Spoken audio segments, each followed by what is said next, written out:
In this tutorial, I'm going to show you how you can add more than one timeline using InShot. If you find this video helpful, I'll kindly request that you support me by liking the video and also by subscribing to my channel. Alright, so I have here a timeline and I'll just go ahead and add another timeline just above it here. So to do this, it is quite simple. All you need to do is to head over to this bar and look for the option called PIP, and here it is.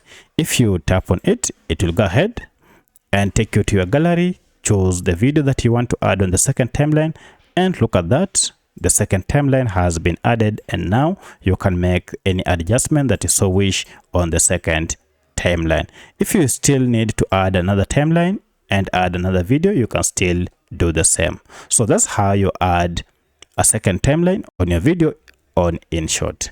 If you have any other question, kindly let me know in the comment section. Otherwise, thanks for watching and let's meet in the next video.